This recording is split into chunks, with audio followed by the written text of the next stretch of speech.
बच्चे रोहन और मोहन को अपने माँ के घर ले जा रही थी। गर्मी का छुट्टी हो गया था।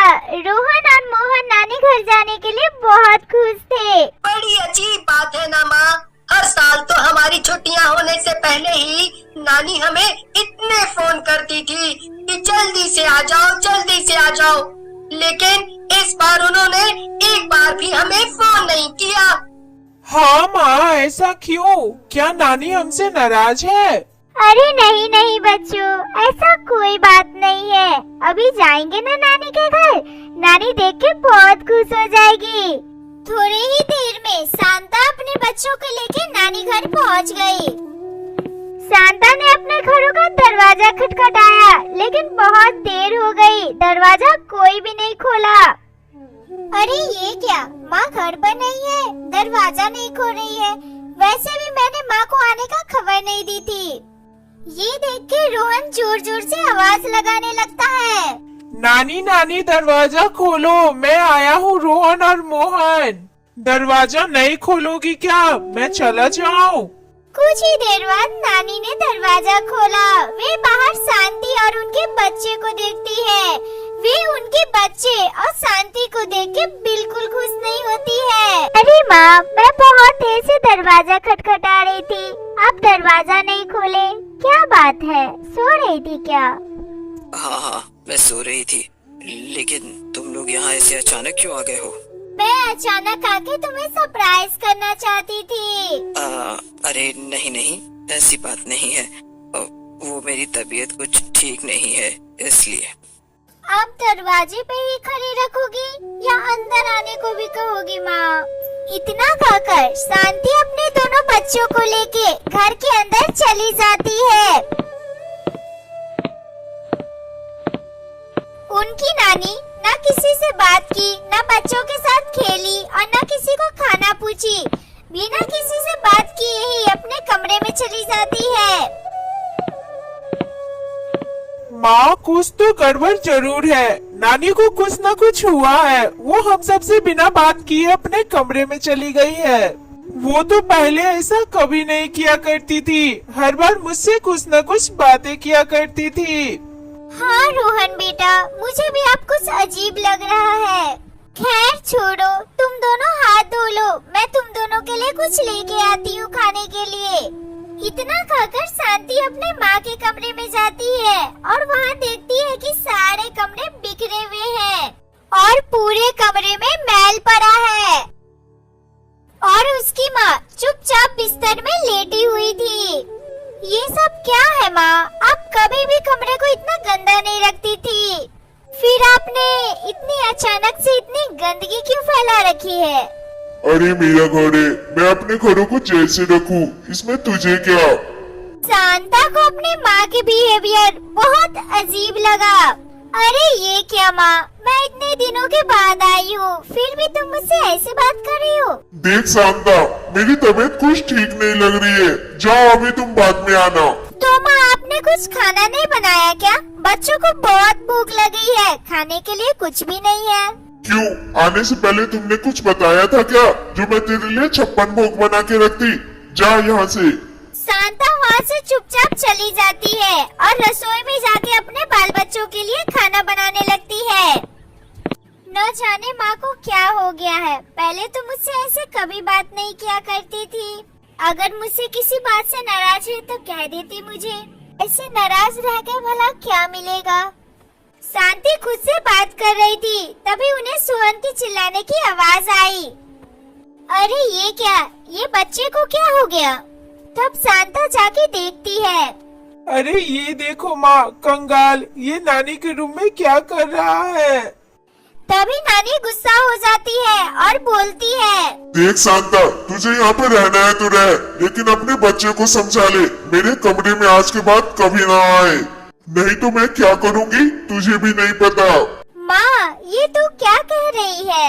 अच्छी है, हो गई गलती, इसमें कौन सी गुस्सा करने वाली बात है? उससे जवान मत लड़ा, ये मेरा घर है, जो मैं कहूँगी यही सबको मानना होगा।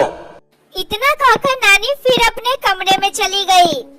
माँ, मुझे बहुत डर लग रहा है, चलो इधर से, पता नहीं नानी को क्या हो गया है। पहले तो ऐसी बिल्कुल नहीं थी। नहीं बच्चों, ऐसे नहीं बोलते। नानी तुमसे बहुत प्यार करती है। क्या हो गया, तुम पे थोड़ा सा गुस्सा कर ली तो? नहीं माँ, वो हमारी नानी माँ नहीं है। आज मैं और रोहन दोनों खेलने के लिए गए थे। खेलते खेलते हमारे बॉल नानी के कमरे में चल गई। फिर रोहन नानी के कमरे से बॉल लाने गया तो देखा नानी के घर में बहुत अंधेरा था। नानी वहाँ नहीं थी। क्या? फिर नानी कहाँ थी?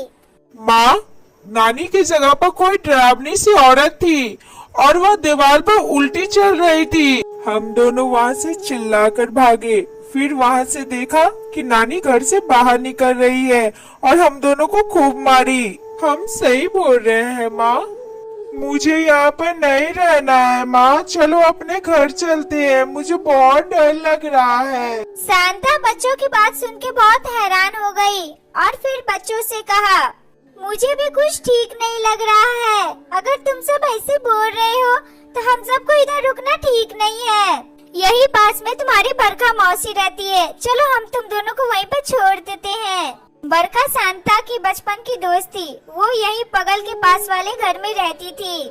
सांता बच्चों को बरखा के घर लेके जाती है और उसे अपनी माँ की सारी बातें बता देती है। क्या बात कर रही हो सांता? अगर तुम्हारी माँ के अंदर सचमुच की चुड़ैल घुस गई होगी तब तुम क्या करोगी? मुझे तो कुछ समझ में नहीं आ रहा, मैं क्या करूँ? अपनी माँ को कैसे बचाऊँ? अगर कुछ नहीं किया तो वो चुड़ैल मेरी माँ को छोड़ेगी नहीं। फिर बरखा का पति ने शांति से कहा, सांता, वैसे हम लोग को तुम्हारी माँ पर कुछ दिन के लिए नजर रखनी चाहिए, जिससे हम लोग को पता चल सके कि वो चुड़ैल तुम्हारी माँ से चाहती क्या है। वैसे हम लोग वहाँ सीधे जाएंगे तो उस चुड़ैल को पता चल जाएगा और हम लोग को पता भी नहीं चलेगा कि वो चुड़ैल तुम्हारी माँ से चाहती क्या है। समझ में आया ना सांता, हम लोग को क्या करना है? हाँ हाँ, चलो चलते हैं। बरखा, तुझे याद है ना हमारे घर के पीछे एक खुफिया रास्ता है, हम लोग वहीं से आसानी से जा सकते हैं, जिससे माँ को पता भी नहीं चलेगा।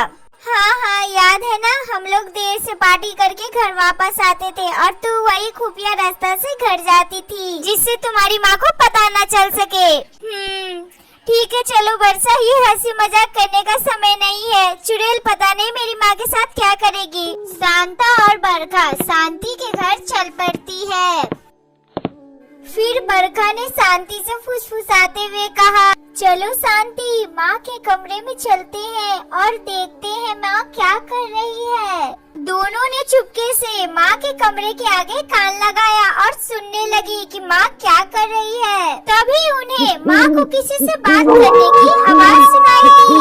तुम्हें तो मेरा शरीर चाहिए था ना, तो ले लो, मगर तुम मेरे बच्चों को नहीं मार सकती। तुम बार बार उन्हें क्यों नुकसान पहुंचा रही हो? आखिर ये करके तुम्हें क्या मिल रहा है? नहीं, मैं तो सबको खत्म कर दूंगी।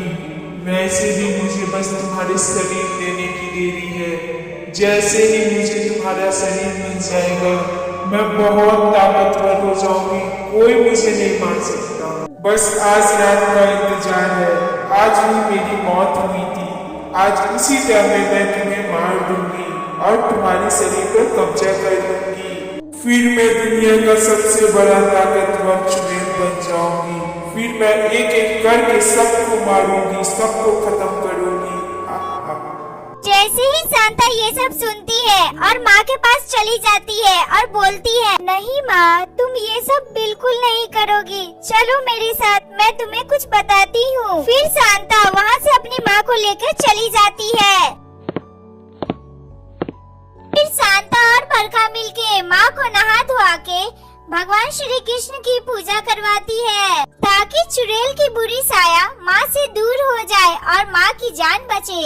जैसे ही सांता की माँ पूजा करती है, उधर चुड़ैल जल के भस्म हो जाती है।